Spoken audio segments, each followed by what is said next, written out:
ஜூலை 1ஆம் தேதி முதல் ரயில்களில் பெண்களுக்காக ஒதுக்கப்பட்ட பெட்டிகளில் ஆண்கள் பயணம் செய்தால் 2500 ரூபாய் அபராதம் வசூலிக்கப்படும் என்று ரயில்வே நிர்வாகிகள் அறிவித்துள்ளனர்.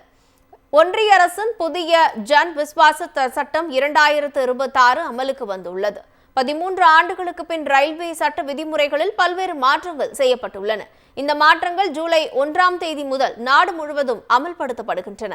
அதன்படி ரயிலில் டிக்கெட் இல்லாமல் பயணிப்பவர்களிடம் வசூலிக்கப்படும் அபராதம் 2 மடங்காக அதிகரிக்கப்பட்டு 500 ரூபாயாக வசூலிக்கப்படும் என்றும், டிக்கெட் எடுக்காதவர் பயணிக்கும் தூரத்திற்கான ரயில் கட்டணத்தோடு அபராத தொகையாக 500 வசூலிக்கப்படும் என்றும் அறிவிக்கப்பட்டுள்ளது.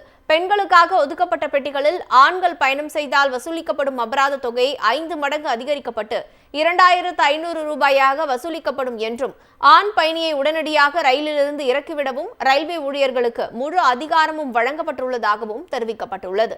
மேலும் வேறொருவரின் பெயரில் எடுக்கப்பட்ட டிக்கெட்டை பயன்படுத்தி பயணித்தால் 500 ரூபாய் அபராதம், ரயில்கள் மற்றும் ரயில் நிலையங்களில் அனுமதியின்றி வியாபாரம் செய்பவர்கள் மற்றும் யாசகம் எடுப்பவர்களுக்கு 2000 ரூபாய் அபராதமும், இதே தவறை மீண்டும் செய்தால் ஓராண்டு வரை சிறை தண்டனை விதிக்க நடவடிக்கை எடுக்கப்படும் என்று ரயில்வே துறை அறிவித்துள்ளது.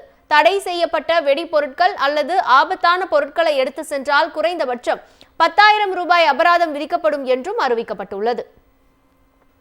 ஜூலை 1ஆம் தேதி முதல் ரயில்களில் பெண்களுக்காக ஒதுக்கப்பட்ட பெட்டிகளில் ஆண்கள் பயணம் செய்தால் 2500 ரூபாய் அபராதம் வசூலிக்கப்படும் என்று ரயில்வே நிர்வாகிகள் அறிவித்துள்ளனர். ஒன்றிய அரசின் புதிய ஜன் விஸ்வாச சட்டம் 2026 அமலுக்கு வந்துள்ளது. 13 ஆண்டுகளுக்கு பின் ரயில்வே சட்ட விதிமுறைகளில் பல்வேறு மாற்றங்கள் செய்யப்பட்டுள்ளன. இந்த மாற்றங்கள் ஜூலை 1ஆம் தேதி முதல் நாடு முழுவதும் அமல்படுத்தப்படுகின்றன. அதன்படி ரயிலில் டிக்கெட் இல்லாமல் பயணிப்பவர்களிடம் வசூலிக்கப்படும் அபராதம் 2 மடங்காக அதிகரிக்கப்பட்டு 500 ரூபாயாக வசூலிக்கப்படும் என்றும், டிக்கெட் எடுக்காதவர் பயணிக்கும் தூரத்திற்கான ரயில் கட்டணத்தோடு அபராத தொகையாக 500 வசூலிக்கப்படும் என்றும் அறிவிக்கப்பட்டுள்ளது. பெண்களுக்காக ஒதுக்கப்பட்ட பெட்டிகளில் ஆண்கள் பயணம் செய்தால் வசூலிக்கப்படும் அபராத தொகை 5 மடங்கு அதிகரிக்கப்பட்டு 2500 ரூபாயாக வசூலிக்கப்படும் என்றும், ஆண் பயணியை உடனடியாக ரயிலிலிருந்து இறக்கிவிடவும் ரயில்வே ஊழியர்களுக்கு முழு அதிகாரமும் வழங்கப்பட்டுள்ளதாகவும் தெரிவிக்கப்பட்டுள்ளது. மேலும் வேறொருவரின் பெயரில் எடுக்கப்பட்ட டிக்கெட்டை பயன்படுத்தி பயணித்தால் 500 ரூபாய் அபராதம், ரயில்கள் மற்றும் ரயில் நிலையங்களில் அனுமதியின்றி வியாபாரம் செய்பவர்கள் மற்றும் யாசகம் எடுப்பவர்களுக்கு 2000 ரூபாய் அபராதமும், இதே தவறை மீண்டும் செய்தால் ஓராண்டு வரை சிறை தண்டனை விதிக்க நடவடிக்கை எடுக்கப்படும் என்று ரயில்வே துறை அறிவித்துள்ளது.